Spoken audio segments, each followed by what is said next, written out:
opening statement, Coach. Oh, congratulations, Holy Cross. They made the plays down the stretch, got really, really aggressive. We took our foot off the gas, and just didn't play to win, and had some bad turnovers. Couldn't get a stop down the stretch. They just kept fouling them, and they were just driving us, and it really opened up the game for them. They just kept driving us the last 10 minutes of the game, and got to the foul line a bunch. And we just didn't do the job. So just disappointing loss, but credit to Holy Cross for making the big shots down the stretch. Okay. Coach, you talked earlier in the week about how Coach Paulson was going to throw some tough stuff at you defensively. Could you talk about what he did in the second half to kind of close the gap there? You know what? They're physical all game. I thought that they just and they stayed with it all 40 minutes. They were physical all the way through.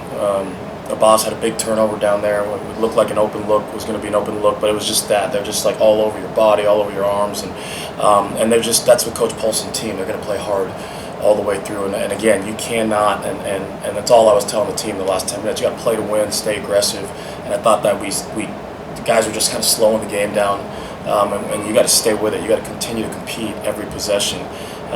And it bit us in the butt. And I don't even know if it was like anything he did defensively. I just thought that we kind of started to play delay game or prevent, and that's not what we should have done. We should have stayed in attack mode and aggressive.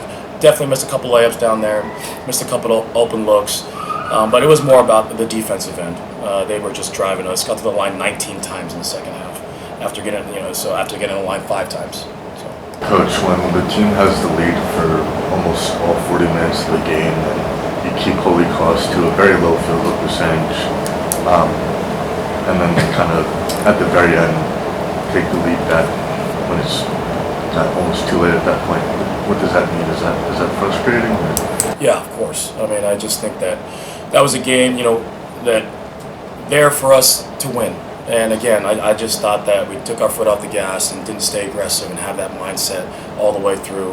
And put them on the foul line.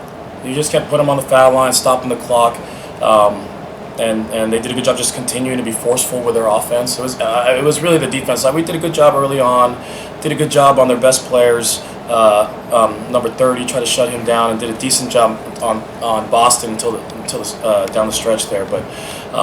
Gabe Warren had a huge game for him, hit 6 threes, biggest game I think of his career. But still, it was just more about their forcefulness versus our lack of forcefulness in the last 10 minutes. Coach, is this like the Franklin Pierce ending? Was that make this frustrating that you guys didn't Yes. learn a lesson from that? No question. It's the first thing I told them. It's just we're too. The bottom line is we're not talented enough to not be locked in every single possession. And once you let go of that rope or you lose your edge for a second, we're not talented enough. We have to be locked in. Our preparation and the way that we go about things is why we have success when we've had success.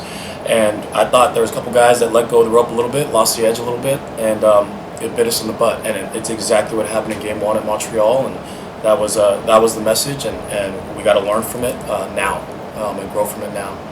Chris? In the first half, different than the Franklin Pierce game, it was one of your best defensive efforts of the season for that first 20 minutes. Is it about now strengthening that to a full 40 minutes and playing a consistent 40 minutes of defensive basketball? Yeah, again, and then they made adjustments. They were driving us. They were really, really driving us. And we couldn't get a stop. And there's a couple adjustments maybe we could have made there. But he went to a really small lineup. And that's the thing, when they lost their starting center, and I've done this for so many years, it puts you in precarious positions because now they're playing smaller than they would or whatever. And so we didn't handle their 5-guard lineup well down the stretch.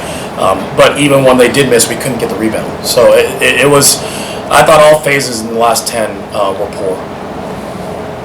Mike, down the stretch, you had 3 guys between Christian, Rickus, and Rohr all had 4 personal fouls. Just for you, how difficult is it to continue executing at the level you want defensively when 3/5 of your lineup out there are going to be a bit tentative because they don't want to pick up that last. Yeah, and that's, it was a short bench today, but it is what it is. I thought one of our guys passed on a charge because he had 4 fouls and can't do that. You have to play to win. I have you in there, play, and so there can't be any tentativeness. You just got to play. You got to play. We'll figure it out.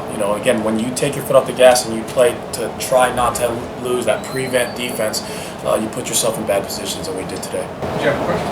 Coach, so Akira had a food poisoning? Yeah, he had Yeah, food how poisoning was he? yesterday. Yeah, he was fine. He was fine. Yeah, I thought he looked good out there for the most part. So, yeah, I mean, I didn't play him down the stretch. I didn't think he had a forcefulness in this game. He needed to be more aggressive, and those guys were kind of taking it to him, and he was having a tough time finding somebody to guard out there.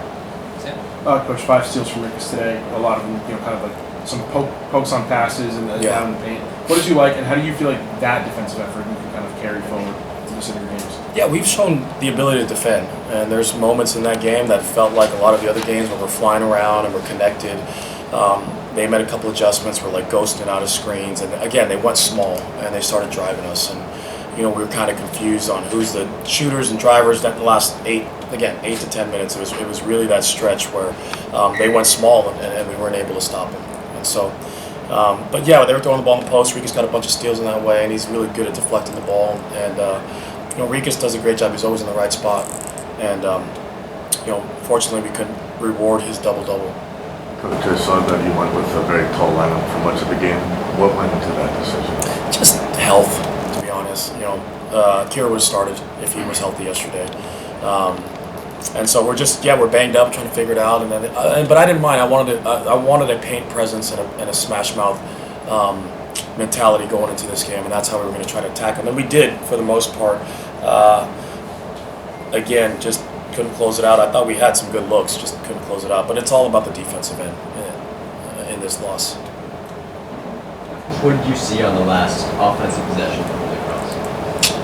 I thought we got a good stop, but we couldn't clean up a defensive rebound, and that's why Boss was in there with a Boss. And when you're playing the 3 guards with Marcus, Christian, and Day, I try to go big at the 4 and the 5 as opposed to having Roar at the 4. And I just thought a Boss and Rikus give us our best chance at defensive rebound and get a clean one, and we didn't get it done.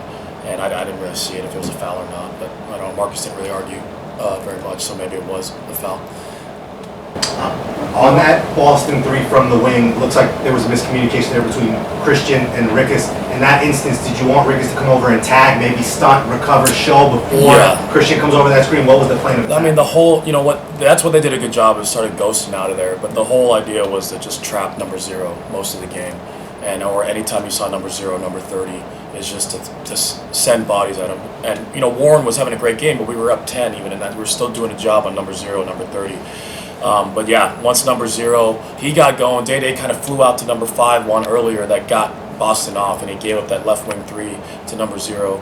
And then the next, the next one was, once he got going, got to the foul line a few times, that one's going in, just when momentum starts to carry him in that way. Coach, DeJour is known as a scorer, and although he may be a shooting guard, I've heard you say in the past that he can absolutely play the point. And he made a lot of really good passes today, 5 assists. How do you feel about the way his playmaking game has evolved? He's good. He had 5 assists, 1 turnover at the end of the first half. Unfortunately, had 0 assists, 4 turnovers in the second half. So, we look at him as a guy that can close games. They've been sending guys at him, and he's got to start to make that read. And maybe we'll put him in different positions, different angles. But he's been turning the ball over a little bit down the stretch, and there was a big one down the stretch there. But we trust him, and he'll bounce back, and he's willing to make the unselfish play. Didn't shoot the ball as well as he's capable of, but he'll be all right. He does a good job, and he had a really great first half without even scoring, I thought. Great, thanks, Coach. Thanks, Aaron. Thanks,